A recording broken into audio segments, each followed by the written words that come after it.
Nous sommes ici au mémorial de la Shoah à Paris, juste à côté du mur des Justes.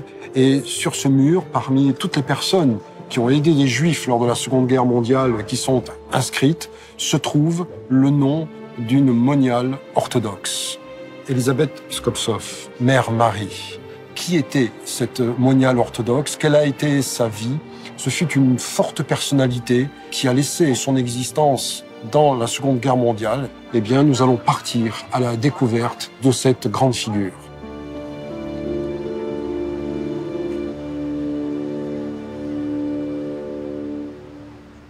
Elisabeth Yurevna Pilenko.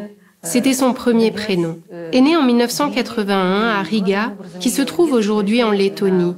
Son enfance s'est passée dans la ville d'Anapa, au bord de la mer Noire, où son père possédait de belles plantations de vignes. Cette enfance aisée et sans souci a beaucoup changé lorsqu'elle déménage à Saint-Pétersbourg. Poétesse talentueuse, elle entre très vite dans les cercles littéraires russes.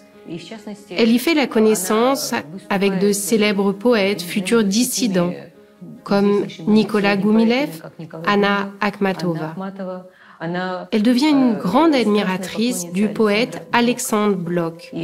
On peut dire que ce fut l'une des grandes étapes de sa vie, car Blok fut pour elle un homme qui représentait le destin tragique de son peuple, la veille de grands bouleversements en Russie. Mais par ailleurs, elle était amoureuse de lui. Mère Marie, comme personne, comme poétesse, comme artiste, a beaucoup évolué sous l'influence de Blok. C'est lui d'ailleurs qui l'a introduite dans le cercle des écrivains et des poètes. Elle s'est retrouvée dans les milieux, comme on dit, de l'âge d'argent de la littérature russe, fréquentée par différents intellectuels, peintres et écrivains. C'est ce milieu-là qui l'a élevée.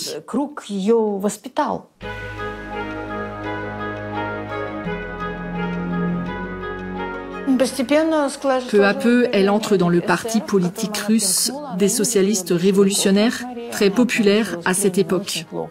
Elle n'aimait pas leurs rivaux, les bolcheviks, ni leur leader, Lénine. Les pensées révolutionnaires étaient très à la mode. Tout le monde était très enthousiaste et voulait des changements. Mais finalement, lorsque la révolution de 1917 a éclaté, tout le monde a compris qu'il aurait été mieux qu'elle n'ait jamais eu lieu. Mère Marie a vu de ses propres yeux ces événements terribles. Elle décrit dans ses récits la tuerie des civils, les pillages, les viols. Au tout début, elle était une révolutionnaire très active. Elle voyageait beaucoup. Elle donnait des conférences aux travailleurs des usines, parlait devant les rassemblements de son parti politique. Mais peu à peu, sa rage révolutionnaire a complètement disparu. Désillusionnée par la révolution, elle commence à s'occuper davantage des gens. Un jour, elle a même dit à sa mère « Je pense que la Russie ne peut être sauvée que par le Christ. C'est la seule chose pour laquelle il faut prier maintenant. » C'est à ce moment-là qu'elle commence à écrire ses premiers poèmes et à peindre des sujets religieux.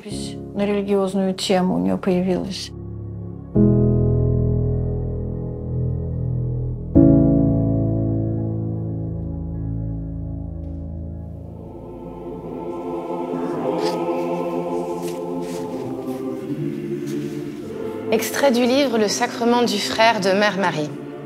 Dieu a tant aimé le monde qu'il a donné son Fils unique.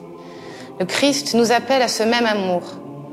À l'heure du jugement dernier, l'homme aura à dire non pas comment il a sauvé son âme par un exploit solitaire, mais quelle a été son attitude envers son prochain, s'il l'a nourri quand il avait faim, s'il l'a consolé lorsqu'il était abattu, s'il l'a visité en prison de ses souffrances. Autrement dit, s'il aimait son frère. Le disciple du Christ, c'est celui qui aime le monde, donne son âme pour autrui, accepte même d'être séparé du Christ pour le salut de ses frères. À l'inverse, l'homme qui suit le chemin de l'égoïsme, fût-il sacré, ne s'occupe que de son propre salut, ne se sent pas responsable de la souffrance du monde. L'amour du Christ dont nous héritons est un authentique amour sacrificiel. C'est le don total de l'âme, non pour la retrouver avec des intérêts à mon profit, mais pour le bénéfice unique du prochain, en qui se révèle, par la grâce même de ce don d'amour, l'image de Dieu.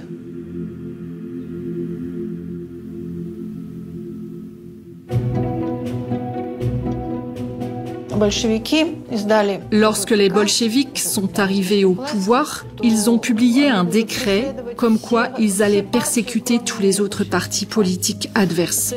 Ainsi, d'après ce décret, signé par Lénine, les socialistes révolutionnaires devaient être arrêtés et éliminés. En étant socialiste révolutionnaire, la future mère Marie a décidé de revenir dans sa ville natale d'Anapa. Vous savez, cette période en Russie était complètement imprévisible. Le pouvoir civil des villes pouvait changer très vite. Un jour, il était entre les mains des Rouges, le jour suivant, entre celles des bolcheviks, ensuite entre celles des anarchistes. Comme la mère Marie était une personnalité assez célèbre, avec beaucoup de connaissances, on l'a choisie pour être maire de la ville d'Anapa. Et elle a accepté cette fonction sous le pouvoir bolchevique.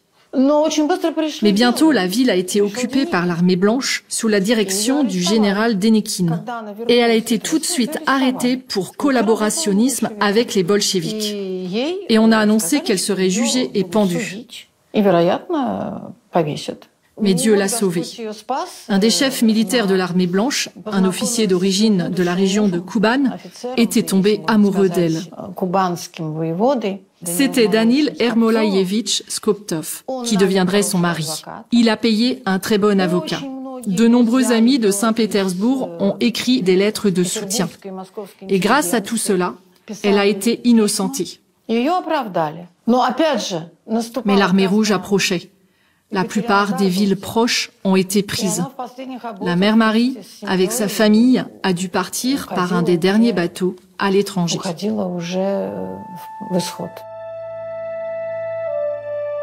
Ils sont passés par le trajet traditionnel pour tous les migrants russes de cette époque, à travers Constantinople, la Serbie, pour finalement s'installer à Paris. Pendant ce trajet, mère Marie donne naissance à 2 enfants, Yuri et Anastasia. Elle avait aussi une fille, Gayana, issue de son premier mariage qui n'a pas tenu longtemps. En France, comme la plupart des immigrants, ils vivent au tout début dans une pauvreté extrême. En 1926, sa fille Anastasia tombe gravement malade de méningite. Elle est soignée à la clinique Pasteur grâce à l'amitié de mère Marie avec la femme d'un des médecins. Mais le traitement ne donna pas de bons résultats. La maladie était dans un stade trop avancé.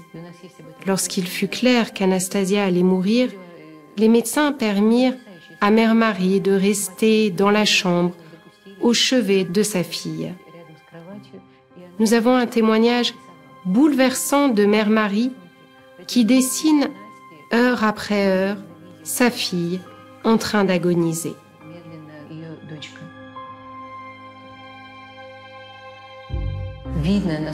Le départ précoce de sa fille fut un moment décisif dans la vie d'Elisabeth Yurievna. On voit dans ses écrits combien cette mort la transfigure en une nouvelle personne. Elle veut désormais devenir moniale. Elle fut soutenue dans cette décision par le métropolite Eloge, chef de toutes les paroisses russes en Europe occidentale. Ainsi, après la permission de son mari, qui dut accepter de divorcer, Elisaveta Yurievna a été tonsurée. La cérémonie fut présidée par le métropolite Eloge lui-même, qui lui donna le prénom de Marie, en l'honneur de Sainte Marie égyptienne, sainte du 5e siècle, dont la foi ardente devait désormais inspirer Mère Marie dans sa vie de moniale au service du prochain.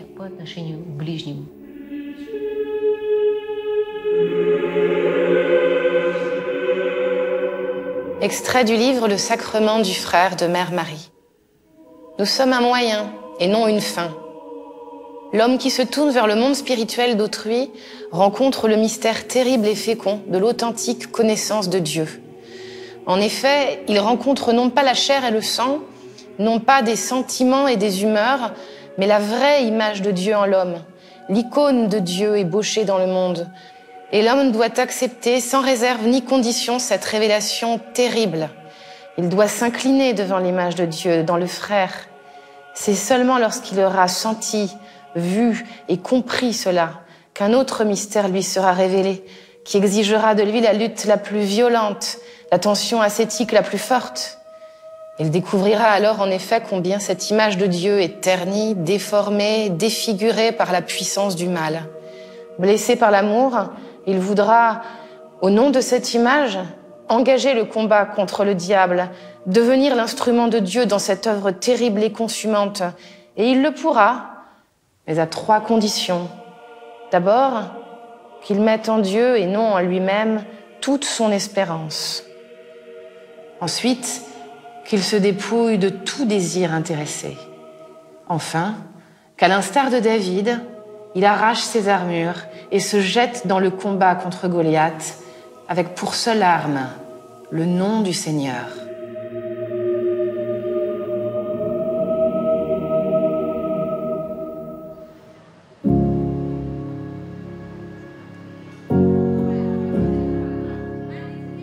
La vie de Mère Marie en émigration est intimement liée avec l'action chrétienne des étudiants russes. Et nous sommes ici au siège de cette association. Cette association a été créée dans un contexte historique unique, celui qui a suivi la révolution russe et la guerre civile qui a secoué la Russie et qui a poussé à l'exil un nombre très important d'émigrés. Et c'est ainsi qu'en 1923 est née notre association, notre mouvement de laïcs, de la rencontre de 3 groupes de personnes. Le premier groupe était constitué de jeunes étudiants qui venaient de quitter le pays et qui étaient entièrement déboussolés et cherchaient un sens à leur vie. Le deuxième groupe était formé de représentants exceptionnels de l'intelligentsia russe, des personnes qui, en Russie, avant la Révolution, étaient passées par le marxisme, et puis finalement avaient trouvé le sens de leur vie au sein de l'Église orthodoxe. Et ces personnes-là, donc plus âgées, plus expérimentées, on les appelait les professeurs, ces personnes-là, en émigration, se sont senties investies d'une sorte de mission, d'une responsabilité pastorale à l'égard de cette jeunesse, et à chercher à les aiguiller. Et puis il y avait un troisième groupe constitué de représentants du YMCA, cette fédération protestante, missionnaire protestante, qui avait décidé d'aider cette émigration russe en exil. L'événement fondateur de ce mouvement est une rencontre qui a eu lieu en octobre 1923 et qui constitue une véritable expérience spirituelle. C'est-à-dire que ces 3 groupes de personnes, très différents, très disparates, se sont trouvés unis autour d'une vision de l'Église. C'est ainsi qu'ils ont formulé ce principe d'ecclésialisation de la vie. Ce néologisme signifie que rien dans la vie de l'homme, rien dans sa vie personnelle, mais également dans sa vie familiale, sa vie sociale, sa vie politique, rien ne doit rester étranger à la lumière vivifiante et transfigurante de l'Église. Vous voyez qu'ils avaient une vision extrêmement large et profonde de l'Église qui ne peut pas être réduite à une institution ou à un bâtiment, ni même à une nation. Nous avons ici quelques documents d'archives qui témoignent de la vivacité de notre mouvement dans les années 20 et les années 30, au moment où Mère Marie était active au sein de notre mouvement. Vous avez par exemple ici des photos exceptionnelles du premier congrès fondateur de notre mouvement, donc dans la bourgade de Pcherov. Et vous voyez que les participants posent ici devant le château. Ils ne sont pas très nombreux, mais il y a ici les représentants les plus remarquables de l'intelligentsia russe en émigration.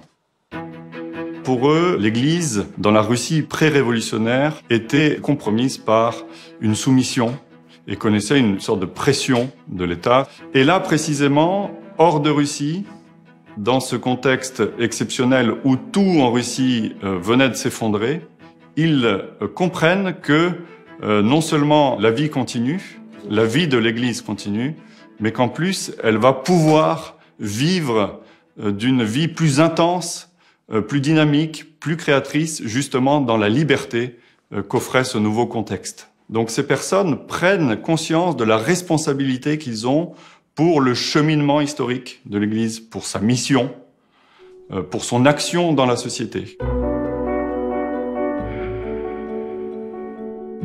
Alors, Mère Marie a rencontré notre mouvement, l'Action chrétienne des étudiants russes, en 1926, lors d'un des congrès. Ces congrès étaient connus pour être des moments forts, non seulement de la vie de notre mouvement, mais de la vie de l'orthodoxie en général dans l'émigration.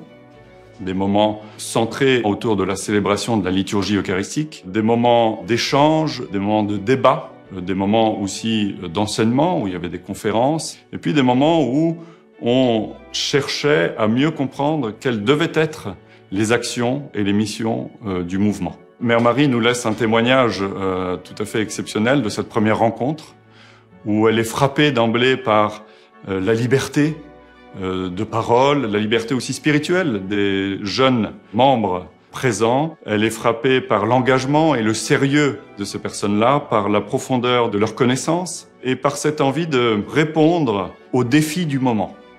Elle est attirée par ce mouvement et elle décide de s'engager dans ce mouvement et elle intègre le conseil d'administration en tant que secrétaire itinérante. Sa mission consistait à sillonner toute la France à la recherche des émigrés russes dans le but de les enseigner, de leur parler de l'Évangile, de l'enseignement du Christ, de la philosophie religieuse.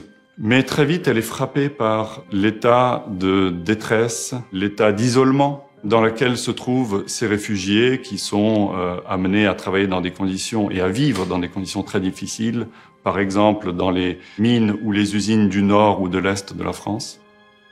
Elle a senti un décalage entre les missions de l'Action chrétienne des étudiants russes, qui étaient plutôt des missions d'enseignement par des conférences, des discussions, des lectures de livres, et la réalité matérielle, spirituelle, morale de ces personnes-là. Ce qui l'a poussée, disons, à l'action. Cette expérience de ces réfugiés disséminés et des conditions difficiles dans lesquelles cette émigration vivait est une expérience marquante pour Mère Marie. Elle revient au centre à Paris, elle raconte, elle écrit dans la presse de l'émigration ce qu'elle voit et elle dit il faut venir en aide à ces personnes-là, il faut les nourrir physiquement, matériellement, avant de les nourrir spirituellement et intellectuellement. Et c'est là que véritablement est née sa vocation d'une action sociale engagée, concrète, au service des plus démunis. Elle s'entoure d'autres intellectuels. Peut-être les deux figures les plus marquantes sont le père Serge Bulgakov, celui que l'on peut considérer comme étant son père spirituel, et puis le philosophe Nicolas Berdyaev, qui a profondément marqué la pensée et l'œuvre de Mère Marie, en particulier sa philosophie de la personne, qui place la personne au-dessus de tout, comme valeur absolue de tout, dans la continuité directe de l'Évangile. Et donc là, effectivement, elle se place en contradiction directe avec ce qui se passait en Union soviétique, avec l'idéologie communiste qui plaçait au-dessus de tout l'État, le prolétariat comme idée, et non pas la personne au sein d'une communauté.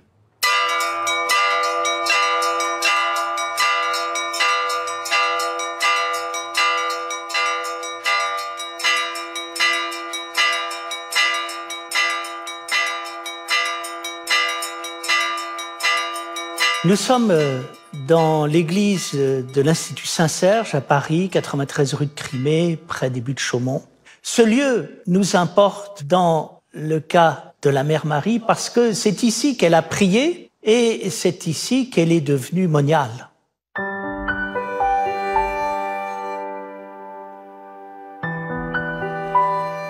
Elle a écrit énormément de livres et beaucoup de poèmes. Elle évolue dans tout un milieu culturel qui fait de la personne, ainsi que de la liberté et de l'acte créateur, le fondement de sa pensée. La liberté signifie l'inouï que l'on trouve dans la vie en Christ, à savoir une libération totale de l'esprit, et qui donne à la vie spirituelle une tonalité tout à fait nouvelle.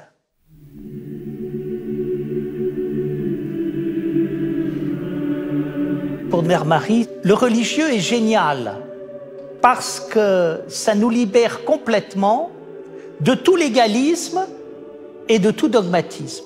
Et dans les évangiles, c'est bien ce qui se passe lorsque le Christ reprend les pharisiens, les scribes et les docteurs de la loi, qui ont une vision complètement légaliste de la Bible et qui perdent totalement de vue le génie céleste, mais aussi la vocation de l'homme qui est appelé à participer à ce génie.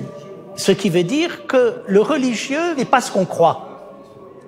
Ça n'est pas l'expression d'un conservatisme social et rituel, mais c'est bien plutôt le souffle d'une liberté et d'une profondeur intérieure. La vie spirituelle est inattendue. Si vous prenez une parabole, comme la parabole du grain de sénévé, qu'est-ce qui est dit? En apparence, c'est la plus petite des graines, et en réalité, c'est elle qui donne l'arbre le plus grand. Ça veut dire que les choses ne sont pas ce que l'on croit. Et ce que j'aime beaucoup chez Mère Marie, c'est qu'elle est complètement hors norme. Ni moniale parce que socialiste révolutionnaire, ni socialiste révolutionnaire parce que monéale, mariée 2 fois, fumant des cigarettes, très libre dans ses propos, lumineuse, magnifiquement humaine, extraordinairement femme. Là, on a affaire à un souffle, une liberté, un non-conformisme absolu qui n'est pas de l'ordre de la révolte banale, mais qui est vraiment l'expression, la manifestation d'une femme qui est habitée par le souffle de l'esprit.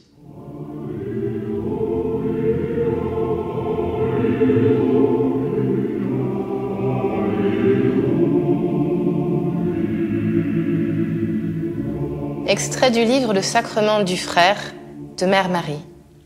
La croix du Christ, c'est l'arbre éternel de vie, la force invincible. L'essentiel, le plus déterminant dans cette image de la croix, c'est la nécessité de l'accepter librement. En prenant sa croix sur les épaules, l'homme renonce à tout.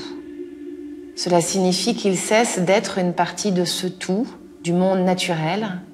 Il arrête d'obéir aux lois naturelles qui non seulement lui enlèvent sa responsabilité, mais le privent de sa liberté.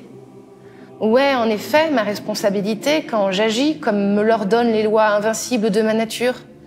Or, voici que le Christ nous a montré, à nous ses frères par la chair, un chemin surnaturel, une voie non pas humaine, mais divino-humaine, un chemin de liberté et de responsabilité. Il nous a dit que l'image de Dieu qui est en nous fait de nous aussi des hommes-dieux et nous appelle à cette divinisation.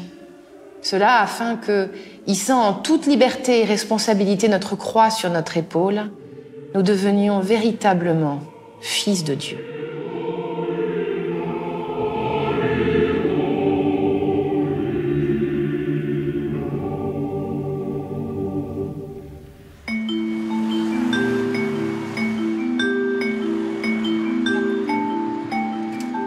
Nous sommes dans le 15e arrondissement, rue Mère Marie Skoptsov. Ainsi, le nom de Mère Marie s'inscrit dans la géographie et l'histoire collective. Alors ce lieu a été bien choisi parce qu'il est à 2 pas du 77 de la rue de Lourmel. Au 77, aujourd'hui, il n'y a qu'une plaque avec un immeuble collectif, mais on a tenu quand même à y mettre une plaque pour commémorer l'action de Mère Marie dans ce lieu. En effet, à partir de 1935, Mère Marie s'installe ici, au 77, qui devient un véritable lieu de vie multiforme. Il y a une chapelle qui est construite dans un garage, mais il y a aussi un centre qu'on pourrait qualifier d'humanitaire, un centre caritatif, où Mère Marie nourrit tous les déshérités qu'elle rencontre, les hommes, les femmes, elle les héberge ici, rue de l'Ourmel. Le centre de la rue Lourmel à Paris était un foyer d'accueil. C'était un endroit où les réfugiés russes et toutes les autres personnes, principalement des femmes, pouvaient venir y trouver un abri. Il y avait ainsi beaucoup de chambres qui offraient une pension. Mais la particularité de ce foyer était que Mère Marie n'avait jamais pour seul objectif de nourrir ou de loger ces déshérités. Pour Mère Marie, il était aussi fondamental de les nourrir spirituellement. Dans un texte magnifique, elle dit que ce serait une humiliation de donner uniquement du pain aux personnes sans les soutenir spirituellement. C'est pourquoi elle organisait régulièrement des rencontres avec les membres éminents de l'émigration russe, comme Nicolas Berdaïev, qui parlait de la philosophie de la personne, ou le père Serge Bulgakov, qui parlait du mystère de la Sainte Trinité. Ces dortoirs et cantines se transformaient après le déjeuner en une salle de conférence. Cette maison devenait un centre culturel et spirituel. On peut même supposer que des pièces de théâtre ont été jouées rue Lourmel, car Mère Marie, même après sa tonsure, continuait à écrire des poèmes et des pièces de théâtre, à peindre des icônes et faire de la broderie. Cela suscitait pas mal d'incompréhension parmi certains fidèles qui considéraient que la moniale orthodoxe devait plutôt se consacrer totalement à une vie de prière. L'art étant vu comme une manifestation de l'ego personnel de l'artiste en quête d'une vaine gloire. Mais Mère Marie avait une vision totalement différente de l'art. Au contraire, pour elle, l'art était le moyen le plus accompli de louer Dieu, le Créateur. Plusieurs moniales se sont installées rue Lourmel avec la Mère Marie. Au début, tout allait bien, mais peu à peu, des désaccords sont apparus. Le comportement de Mère Marie leur était incompréhensible. Mère Marie pouvait en effet manquer des célébrations parce qu'elle devait se rendre au marché, parce qu'elle passait du temps dans la cuisine à discuter, consoler des hébergés. Pour Mère Marie, l'écoute des plus faibles, l'aide aux indigents, était fondamentale et même parfois prioritaire aux autres obligations et même aux obligations religieuses. Comme elle disait souvent, lorsque le monde brûle, nous n'avons pas d'autre choix que de brûler avec lui. Mère Marie est une forte personnalité. Une personnalité avec qui tout le monde ne s'entend pas, notamment, je dirais, ceux qui sont très formalistes. De temps en temps, on la voit s'arrêter dans des cafés pour boire de la bière, habillée avec donc son habit de moniale orthodoxe. On raconte aussi parmi les anecdotes qu'un jour Trotsky est venu la visiter. Donc Trotsky, l'un des grands artisans de la révolution bolchevique de 1917, le créateur de l'armée rouge, un très proche de Lénine, mais qui a été écarté par Staline du pouvoir. Il quitte la Russie. Il passe par Paris et à Paris, il souhaite rencontrer Mère Marie, dont il a beaucoup entendu parler. Et ils ont une conversation presque de vieux amis. D'une certaine manière, ils ont été adversaires politiques en 1918, quand Mère Marie était avec les socialistes révolutionnaires et que Trotsky, lui, bien sûr, était avec les bolcheviks. Et même un temps, Mère Marie avait eu le projet de l'assassiner. Mais finalement, elle n'a pas mené ce projet à exécution, comme nous le savons. Et Trotsky souhaite faire quelque chose pour Mère Marie, sachant qu'en plus Mère Marie a épargné sa vie. Donc Trotsky, finalement, à court d'arguments, lui dit « Mais qu'est-ce que je peux faire pour vous ?» Et à ce moment-là, il lui dit « Écoutez, payez la note de charbon que j'ai juste à côté. » Et elle lui donne la facture qui était très importante parce qu'elle avait beaucoup de dettes pour pouvoir chauffer donc tous ces pensionnaires. Et c'est ainsi que Trotsky a payé une des factures de Mère Marie.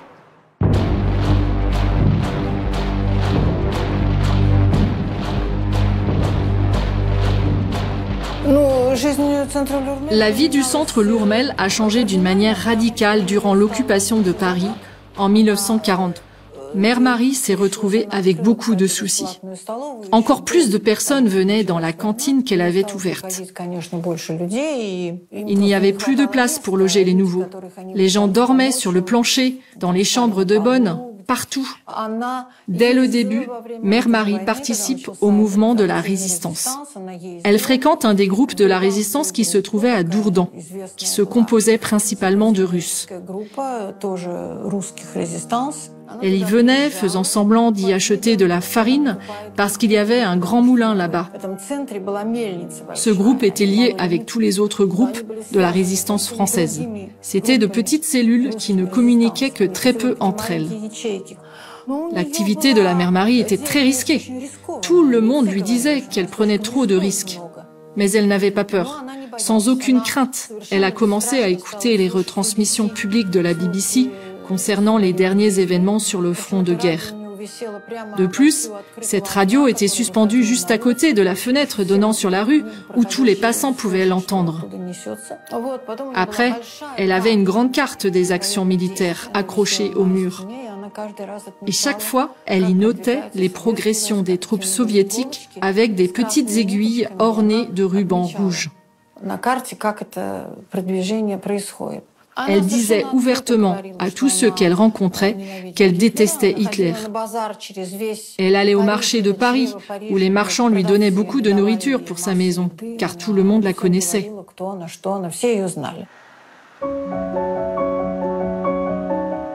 Le 15 juillet 1942 a eu lieu la rafle du Vélodrome d'hiver à Paris. Les nazis ont arrêté 13 000 juifs, dont 4 000 enfants. Tous ont été rassemblés sur le Vélodrome, près de la rue de Lourmel. Ils y ont été enfermés pendant environ 2 semaines, sans nourriture, ni eau, ni toilette, en attendant leur déportation dans les camps de concentration. La Mère Marie s'est servie du fait que les nazis permettaient aux prêtres d'entrer dans l'enceinte du Vélodrome. Elle y est entrée plusieurs fois dans son habit monastique pour voir ce qui s'y passait et pour étudier les possibilités de fuite. Ainsi, elle a élaboré un plan pour sauver quelques petits-enfants. Avec l'aide de quelques éboueurs, elle a caché 3 ou peut-être 4 enfants dans leur sac poubelle qu'ils ont réussi à sortir du Vélodrome avec les déchets. Puis, les amis de la Mère Marie les ont transférés dans d'autres villes. Vous savez, il arrive des moments où ne sauver que 3 âmes, c'est déjà beaucoup.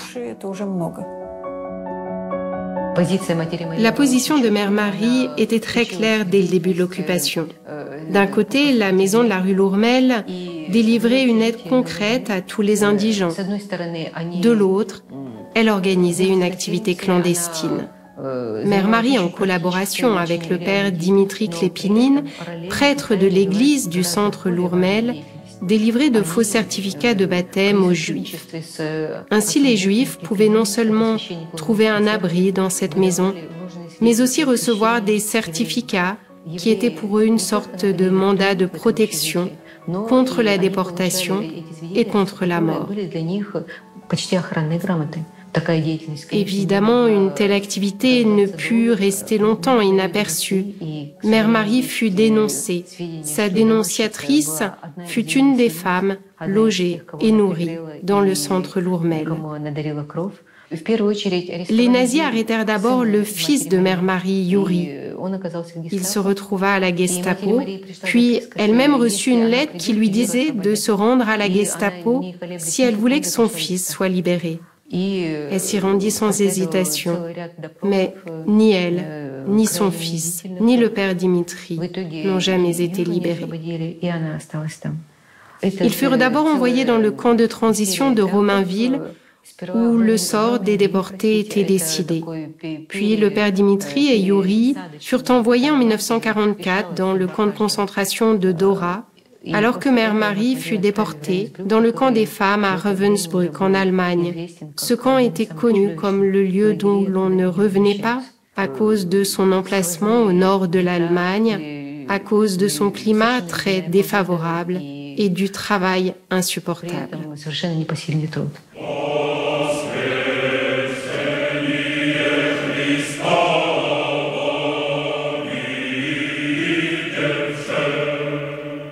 Extrait du livre Le Sacrement du Frère de Mère Marie. La liberté oblige. La liberté appelle à se sacrifier pour ceux qu'on aime. La liberté détermine l'honnêteté et la rigueur envers soi-même, envers sa voix.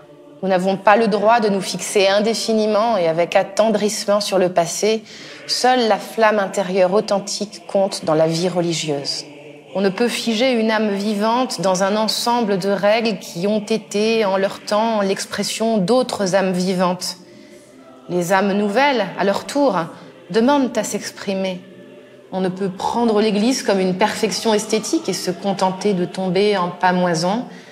La liberté donnée par Dieu nous appelle à l'activité et à la lutte.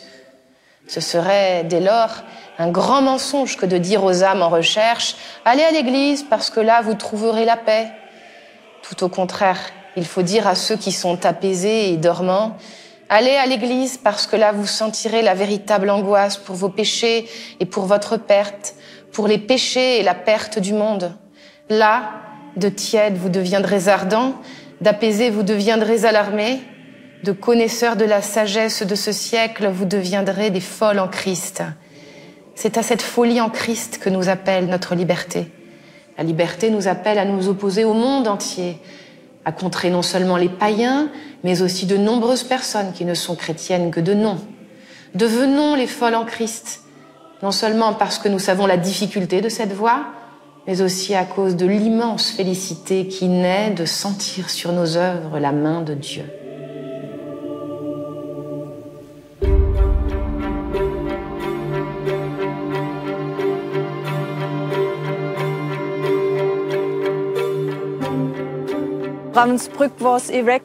Ravensbrück a été érigé comme le camp de concentration central du régime nazi.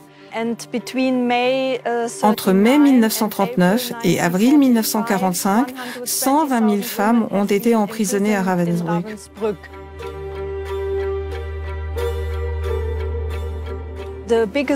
La majeure partie étaient des prisonnières politiques, mais également des prisonnières persécutées pour des critères raciaux, ainsi que les soi-disant criminels, c'est-à-dire des personnes caractérisées comme asociales.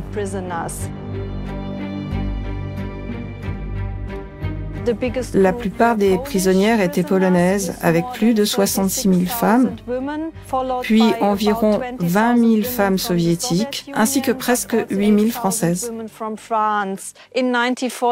En 1944, plus de 60 000 nouvelles prisonnières sont arrivées ici.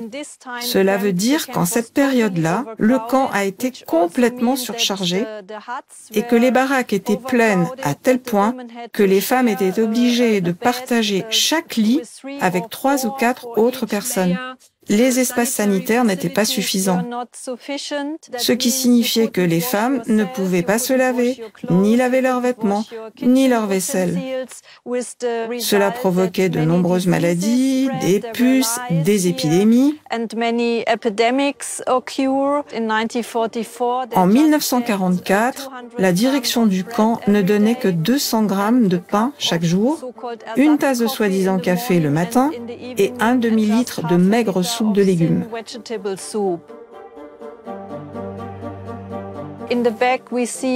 Derrière moi, vous voyez un grand bâtiment en briques.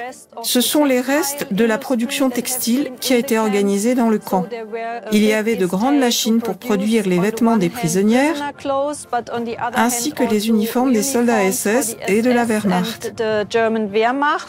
À partir de 1944, de plus en plus de femmes du camp ont travaillé à la production de différents armements dans les usines du Troisième Reich. À l'intérieur du camp, il y avait aussi des ateliers spécifiques, soi-disant ateliers de tricotage, où les femmes devaient tricoter 5 paires de chaussettes par semaine. C'était un travail très difficile. Nous savons que Mère Marie travaillait dans ces ateliers où elle tricotait des chaussettes pour les soldats allemands.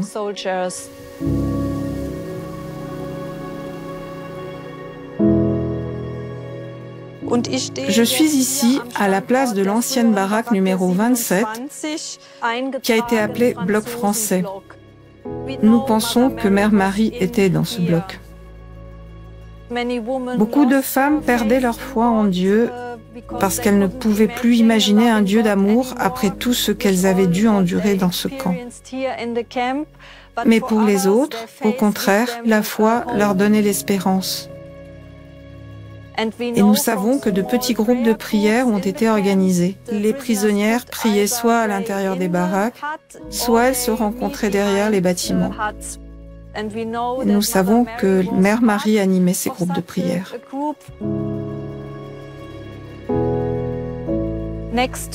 Nous savons également que différents événements culturels ont été organisés en cachette dans le camp. Il s'agissait de chorales, même de pièces de théâtre jouées en secret. Les SS essayaient de débusquer tous ces groupes.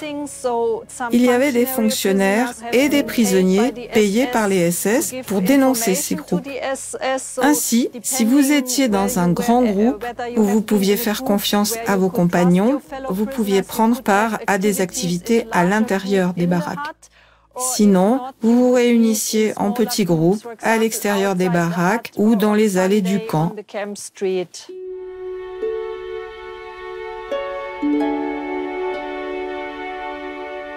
Au camp de Ravensbrück, Mère Marie est à la fois un personnage fort, qui se tient droit, debout, qui ne courbe pas la tête. C'est un personnage qui rassemble autour d'elle, évidemment clandestinement, puisque même se rassembler pour pouvoir parler était interdit et passible de mort. Donc, avec maintes précautions, je pense qu'il y avait des résistantes déportées qui faisaient le guet pour protéger le rassemblement. Elle faisait des conférences sur la poésie russe, sur sa foi. Et il y a des déportés qui avaient d'autres confessions ou pas du tout de foi. Et le fait de pouvoir échanger dans cet univers sauvage, barbare, brutal, se rappeler des vers d'Alexandre Bloch, d'Akhmatova ou de ses propres vers qu'elle pouvait dire. Partager des sentiments autour d'une foi ou autour d'idéaux sociaux. Tout cela, c'était continuer à maintenir sa propre humanité et ne pas devenir simplement ce que les gardiens des camps et les dirigeants des camps voulaient, des objets, des numéros. Dans le camp, Mère Marie continuait à broder. On peut dire que sa nature créatrice ne pouvait pas s'arrêter. Elle n'avait ni peinture, ni crayon.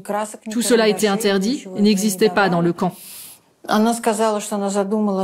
Un jour, Mère Marie avait eu l'idée de réaliser une broderie qui s'appellerait « Débarquement des Alliés ». Et les co-détenues, ces femmes avec lesquelles elle communiquait et à qui elle racontait sa vie, ont décidé de l'aider. Une des prisonnières a trouvé les câbles électriques dont les gaines étaient isolées par les fils colorés. Elles les ont démêlés, elles ont fait des aiguilles à partir de quelques os de poisson. Une des prisonnières a procuré un foulard qu'elles ont réussi à blanchir. Et ainsi, peu à peu, Mère Marie a fait cette broderie du débarquement des Alliés, très symbolique. En effet, c'était l'événement qu'elle attendait beaucoup. Elle a voulu broder aussi une icône de la Mère de Dieu avec le Christ. Elle disait toujours que si elle réussissait à la terminer, alors elle sortirait vivante du camp. Elle ne l'a pas terminée et aujourd'hui, nous n'avons qu'une esquisse de cette icône parvenue par une de ses amies.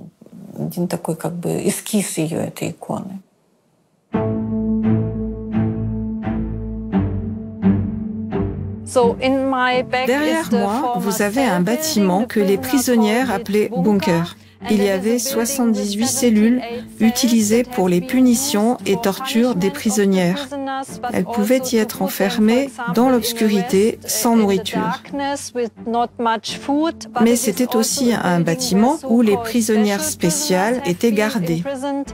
Une de ces prisonnières était Geneviève de Gaulle, qui connaissait très bien Mère Marie. Lorsque les commandants SS ont su que Geneviève était la nièce du général de Gaulle, ils l'ont enfermée dans ce bunker en pensant pouvoir l'échanger avec un prisonnier allemand de haut grade. Oui, j'ai connu Mère Marie, comme d'ailleurs toutes mes camarades françaises, car elle était très connue et très aimée parmi nous. Elle m'a d'ailleurs précédée à Ravensbrück. C'était ce que nous appelions le convoi des 19 000. Et Mère Marie était dans un bloc de Françaises, le bloc 27. Et je me souviens que le jour de Pâques, nous avons pu nous promener auprès de ce bloc. Et il y avait, sur toutes les fenêtres du bloc, de merveilleux découpages en papier. J'ai demandé qui les avait faites. Il me dit, c'est une artiste. On m'a dit, oh, c'est une religieuse orthodoxe, Mère Marie. Et c'est ainsi que j'ai fait la connaissance de Mère Marie. Puis alors après ça, nous l'avons vue assez souvent. Je dis nous parce que nous étions un groupe de jeunes étudiantes, si vous voulez, qui étions absolument fascinés par la personnalité tellement riche de Mère Marie. Et souvent, quand nous pouvions nous échapper, nous allions la retrouver et nous lui posions toutes sortes de questions sur sa vie, qui était en effet une vie assez prodigieuse. Ce qui frappait d'abord quand on voyait Mère Marie, c'était son extrême bonté. Elle rayonnait la bonté. Et elle avait d'ailleurs quantité de relations à l'intérieur du camp. Elle voyait beaucoup les soldats russes, groupe de nos camarades qui étaient des auxiliaires de l'armée soviétique et auxquels on n'avait pas reconnu la qualité de prisonniers de guerre, qui étaient avec nous dans le camp de concentration. Des femmes très courageuses, très solidaires. Mère Marie allait souvent les voir, était très bien accueillie parmi elles. Et Mère Marie allait aussi voir toutes les femmes de villages russes qui avaient été en entier déportées, n'est-ce pas? Elles aussi, elles aimaient Mère Marie, qui allait voir chacune d'entre elles. À travers toute cette générosité, cette ouverture de cœur, cette attention aux autres, on sentait chez Mère Marie une vie intérieure extrêmement profonde.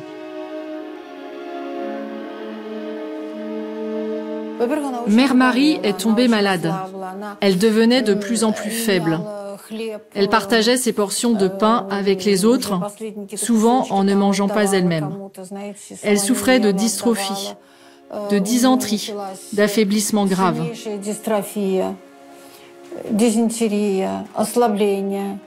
C'était la période pendant laquelle la machine nazie du camp travaillait à un rythme accéléré, parce qu'en février 1945, les tirs de canon de l'artillerie soviétique approchaient et étaient déjà bien entendus dans le camp. Ainsi, les nazis ont commencé à envoyer dans les chambres à gaz de plus en plus de personnes. Vu l'état de la Mère Marie, son sort n'était qu'une question de temps. Ses compagnons ont essayé par tous les moyens de la sauver, de la cacher sous les couchettes ou ailleurs, mais à un moment donné, il est devenu tout simplement impossible d'éviter sa mort. Et un jour, la Mère Marie s'est retrouvée dans la file de sélection pour les chambres à gaz. On dit qu'il y avait une fille à côté d'elle sélectionnée pour la mort. Et la Mère Marie a pris son numéro, ce qui a sauvé peut-être la vie de cette fille. Ainsi, la Mère Marie est allée à la mort à sa place.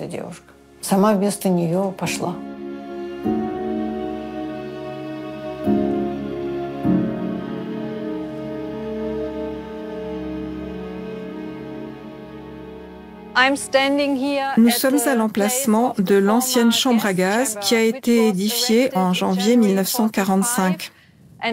Nous savons qu'ici, 150 personnes pouvaient être gazées à la fois. Au moins 2300 personnes ont été tuées ici. C'est l'endroit où Mère Marie a été tuée. Son corps a été brûlé avec les autres personnes dans ce crématorium. Les cendres, très probablement, ont été dispersées aux alentours du camp ou jetées dans le lac.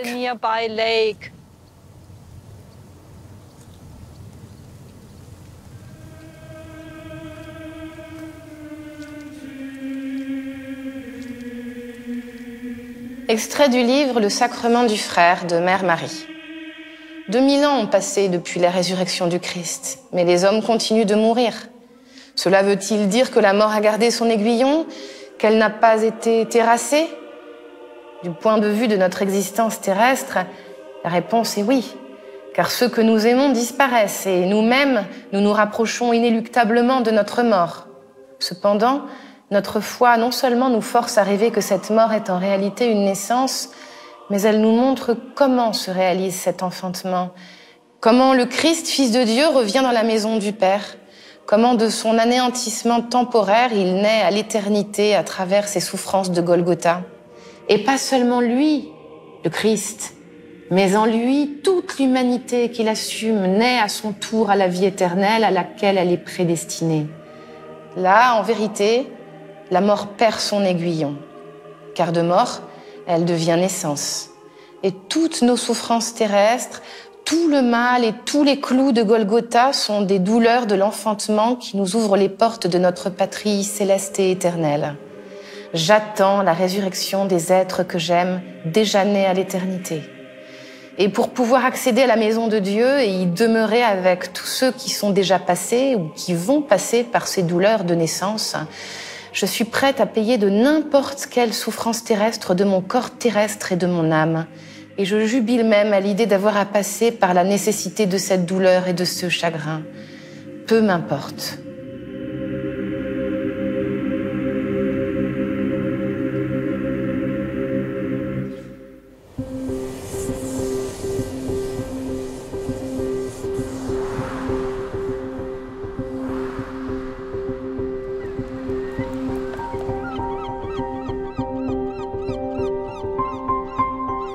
Je m'appelle Patricia McDwyer et je suis la cofondatrice de cette maison Maria Skobtsova à Calais.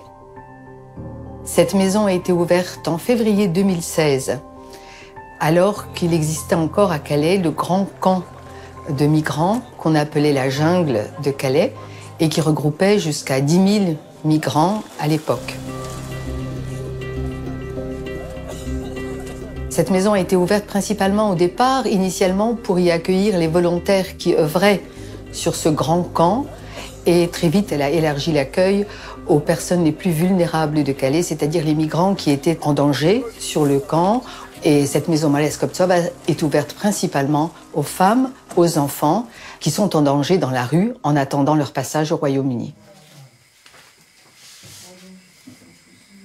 Il m'est difficile de dire combien de personnes nous accueillons, parce qu'on ne comptabilise pas, mais il est vrai qu'il est arrivé que cette maison soit peuplée.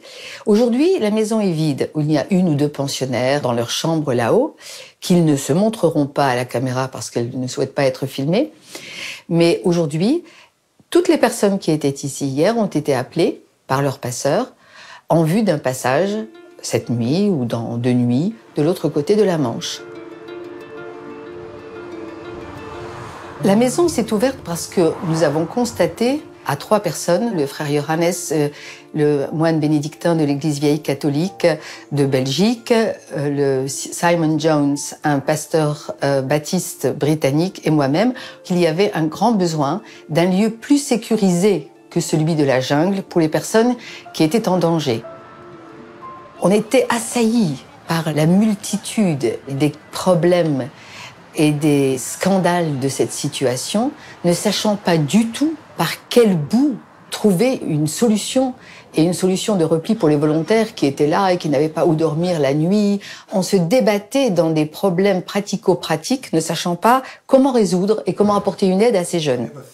À ce moment-là, le frère Johannes me tend ce livre, qui est le Sacrement du frère, de Mère Marie. J'ouvre ce livre. La première citation sur laquelle je tombe était la suivante. Mère Marie dit « Je sais pourquoi je ne trouve pas de solution. Parce que chacun de nos frères exige de nous notre vie entière, ni plus ni moins. Ce ni plus ni moins a en fait dénoué tous les problèmes qu'on se posait et nous a fait réaliser qu'en fait, il s'agissait uniquement de tout concentrer sur mon frère et de me poser juste la question de quoi a-t-il besoin, et que si je mettais toute mon énergie là-dedans, et que je savais que c'était pas moi qui allais résoudre les problèmes, que ce n'était pas moi, Patricia, qui allait trouver des solutions là où il n'y en avait pas, mais que c'était le bon Dieu à travers moi, et que c'était à moi à demander au bon Dieu de m'utiliser pour mettre en place une solution. À ce moment-là, je savais que la solution arriverait. Et effectivement, dans les 48 heures, notre association était composée, et là, dans la semaine, cette maison était ouverte. Il s'agissait juste de répondre à l'appel de Mère Marie qui dit « Mets toute ton espérance en Dieu et pas en toi. Et tout ce qui t'est demandé, c'est d'aimer ton frère et de donner ta vie pour lui, ni plus ni moins. » Donc cette radicalité en Christ de Mère Marie, je ne l'avais entendue formulée comme ça que de sa part à elle. Alors, ce qui est important dans cette maison chez Maria Skobtsova, c'est que ce n'est pas juste un hébergement, il ne s'agit pas de ça. Il s'agit de partager un moment de vie avec les personnes qui franchissent le seuil de cette maison. Donc, ces personnes qui viennent et qui sont sur les routes depuis si longtemps retrouvent sous ce toit un lieu où elles peuvent vivre normalement leur vie de citoyens, leur vie de personnes à part entière et pas juste avec cette étiquette réductrice d'exilés ou de migrants. Les femmes sont ravies de pouvoir faire la cuisine, de pouvoir s'occuper de leurs enfants dans une vraie maison.